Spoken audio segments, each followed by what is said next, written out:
Salve, salve galera, eu sou Denis Bofarin, sejam muito bem-vindos a este canal. Bom, no vídeo de hoje, vamos reagir a um vídeo que eu vi no YouTube. Eu achei muito interessante o tema dele e eu fui assistir para ver os argumentos que ele iria usar ali. E eu vou falar para vocês que me surpreendeu muito, porque esse vídeo ele é de um presbítero, ele é bem conhecido aí no YouTube e assim, me surpreendeu muito por ele fazer parte do sistema religioso e ensinar o que geralmente nós já aprendemos na religião, mas eu me surpreendi muito, até parabenizo ele pela honestidade nesse vídeo. Vamos, o título do vídeo tá Ezequiel 28, essa profecia é sobre a queda de Satanás. Olha só, vamos ver, eu marquei os tempos aqui e vocês vão ver também ele explicando passo a passo como é muito interessante e assim, a importância de ser honesto. Se todos fossem assim, eu creio que todo tipo de estudo bíblico seria muito diferente. Então eu vou colocar aqui, vocês vão acompanhando aí na tela para ver. Então vamos lá, dúvida na tela, hoje tem mais pergunta respondida aqui no nosso canal e é a seguinte: eu fiquei impressionado com a leitura do profeta Ezequiel, capítulo 28, versículo 13, que fala sobre o diabo estar no Éden e dá outros detalhes impressionantes. Porém, tem um amigo que vai em outra igreja e ele me disse que esse texto não está falando sobre Satanás. Pode me ajudar a entender isso? Muito obrigado, querido irmão. Esse aqui é um texto polêmico e muita gente erra porque não lê o contexto e nós vamos fazer isso hoje. E você que me assiste agora, então vamos lá, texto na tela, vamos começar com Ezequiel 28, versículo 13, que diz o seguinte: estavas no Éden, jardim de Deus, de todas as pedras preciosas te cobrias, o sárdio, o topázio, o diamante, o berilo, o ônix, o jaspe, a safira, o carbúnculo e a esmeralda, de ouro se te fizeram os engastes, né, que é onde são presas as pedrinhas, e os ornamentos, no dia em que foste criado, foram eles preparados. Queridos, em uma leitura inicial, o texto parece falar para alguém que esteve lá no jardim de Deus, quando homem e mulher foram criados, e que era cheio de muito esplendor e grandeza. E muita gente já vai concluindo aqui, sim, está falando do diabo. Muita gente pensa isso. O próximo verso, inclusive, fortalece ainda mais essa ideia, pois ele diz o seguinte, observe Ezequiel 28:14. Tu eras querubim, olha só, querubim da guarda ungido. Bom, quando ele fala aqui no próximo verso, reforça a ideia que poderia estar falando do diabo por causa dessa palavra querubim. Na verdade, essa palavra ela não reforça. É porque a religião ensina que querubim é uma classe de anjos, mas isso não é verdade. Na verdade, querubim ela vem do egípcio e significa guardião.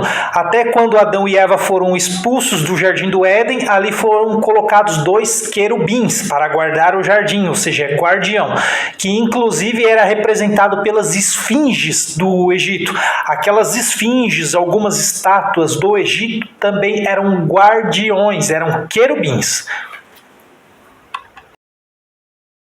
E te estabeleci, permanecias no monte santo de Deus, no brilho das pedras andavas. Aqui então, muita gente conclui, está falando de Satanás, antes da sua queda. Agora, será que esse texto de Ezequiel 28 realmente aponta para a origem e a queda do diabo? Veja, o grande erro das pessoas é se impressionar com as figuras usadas no texto, sem, no entanto, ler aquilo que eu sempre falo, o contexto. Sim, exatamente. O contexto ele vai explicar de forma extremamente clara o que está falando esse texto, para quem está falando esse texto e alguns outros detalhes que nós vamos aprender. Então veja, nós vamos dividir o nosso estudo em algumas partes. A gente vai falar um pouquinho na primeira parte da identificação, para quem Deus está falando aqui. Depois a gente vai entender se esse texto pode ser aplicado também ao diabo ao final do estudo. Então, veja tudo, porque esse é um capítulo que precisa de muito estudo de contexto, ok? Então, seja paciente e vá, juntando cada informação para a gente chegar a uma conclusão juntos. Então, a primeira pergunta que a gente precisa fazer para esse texto e extrair dele é: para quem Ezequiel 28 está falando? E você vai verificar que está tudo ali no texto. Mas antes, apenas 20 segundos da sua atenção. Então aqui ele vai começar a falar sobre o curso dele e algumas coisas assim, então eu vou passar um pouquinho para frente também. Bom, como esse vídeo dele tem 19 minutos, eu não vou colocar aqui tudo, porque senão esse meu vai ficar muito longo. Vou colocar algumas partes principais e lembrando, eu vou mudar o áudio por conta de direitos autorais. Receberia esse tipo de juízo do Senhor, destruindo tudo aquilo que se apoiava sobre o que eles se orgulhavam. O próximo verso mostra a profecia da morte desse rei. Logo já vai ficando ainda cada vez mais claro que o foco dessa mensagem não é direcionada de forma direta ao diabo aqui nesse contexto. Ezequiel 28:8 explica, eles, então está falando dos reis estrangeiros que serão levantados, te farão descer a cova, ou seja, morrer. Morrerás da morte dos traspassados, ou seja, alguém vai te matar no coração dos mares. Então observe, essa citação, coração dos mares, é por causa da cidade ser ali à beira-mar. A ideia é que ele seria atacado ali mesmo onde ele morava e onde ele se orgulhava de todas as riquezas e de todo o seu poder. Deus ainda diz mais uma vez na profecia que a morte do rei, ela é certa, que vai acontecer sem qualquer falha. É juízo decidido pelo Senhor e se cumprirá. Ezequiel 28:10 explica isso. Da morte de incircuncisos, que aqui nesse contexto significa de estrangeiros. Os estrangeiros iriam invadir e iriam matar esse rei. Por intermédio de estrangeiros, porque eu o falei. Ou seja, o Senhor já decretou e vai acontecer. Esses são então os juízos do Senhor. Mas sem dúvida alguma, a segunda parte da profecia, que muita gente atribui ao diabo, ela é a mais impressionante e aqui onde as pessoas fazem a maior confusão. A profecia agora tem uma segunda parte, onde Deus manda o profeta levantar uma lamentação, dando como certa a morte desse rei, do rei de Tiro. A lamentação, dentro desse contexto, significa uma canção pela morte de alguém. Esse é o foco de uma lamentação que é levantada diante de um juízo de morte, ou seja, pessoas iriam cantar isso a respeito desse rei. E Deus diz então para o profeta levantar essa letra dessa lamentação. E sobre quem é essa lamentação? Sim, exatamente, sobre o mesmo rei de Tiro, e não sobre a morte do diabo, não é verdade? Não tem nada a ver com o diabo nesse contexto. Ezequiel 28:12 diz o seguinte: Filho do homem, levanta uma lamentação. Contra quem? Contra o rei de Tiro. Ou seja, estamos dentro ainda do exato contexto. E diz-lhe, assim diz o Senhor Deus, tu és o sinete da perfeição. Sinete da perfeição significa que ele era um paradigma, um modelo cheio de sabedoria e formosura. A gente vai entender um pouquinho mais a respeito dessas questões na sequência. Agora se faz necessário, então, entender os detalhamentos e figuras utilizadas nessa lamentação. Nós sabemos que é muito comum que canções poéticas, lamentações, utilizem muitas figuras para demonstrar realidades. E é exatamente isso que acontece agora. Olha só, as figuras usadas na sequência do texto pretendem mostrar como Deus deu bênçãos a esse rei, como Deus o acumulou sobre ele toda sorte de coisas boas. Deus fez dele um grande governante, um paradigma para outros. Chama lá de sinete da perfeição. Deus também deu sabedoria, formosura, ou seja, o Senhor é quem levanta governantes. No entanto, a gente observa que esse rei se exaltou sobremaneira, buscando orgulhosamente se apresentar diante das pessoas como se ele próprio fosse Deus, usando os seus bons atributos que o Senhor deu a ele, para a altivez. As figuras utilizadas eram figuras comumente associadas a seres grandiosos, poderosos, que tinham uma grandeza admirada pelas pessoas. Daí a utilização, por exemplo, de palavras como querubim, como sinete da perfeição, as pedras preciosas, sabedoria, perfeição, formosura. É importante entender que dentro desses versículos, dentro do contexto sobre o rei de Tiro, Deus está apresentando ele então como alguém que havia sido de fato levantado pelo Senhor, e o próprio Senhor havia dado a ele grandes qualidades e bênçãos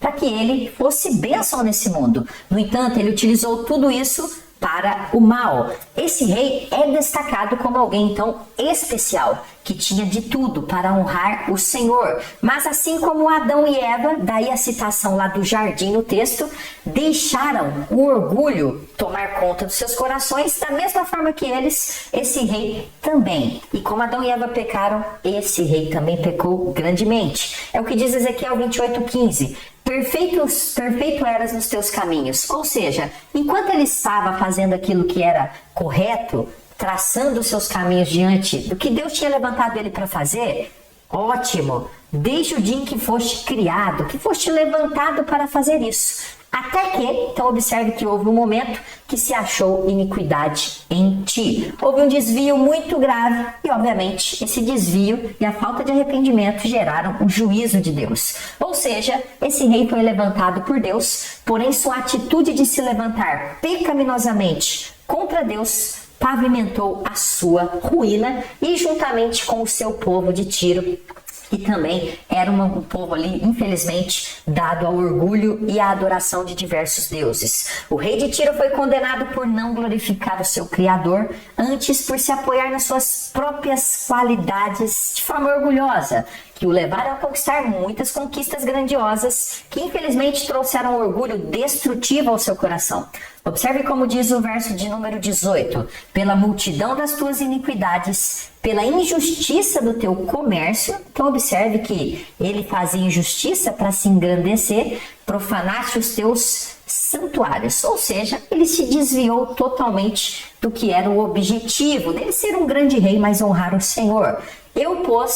Pois fiz sair do meio de ti um fogo. Então aqui está falando do juízo do Senhor, que te consumiu e te reduziu a cinza sobre a terra, aos olhos de todos os que te contemplam. Ou seja, o juízo severo que Deus dá como certo, como cumprido, uma profecia que vai se realizar. E agora aquela pergunta que muita gente me faz: presbítero, esse texto pode também ser aplicado ao diabo? Eu vou te mostrar alguns detalhes importantes que você deve considerar a respeito dessa questão.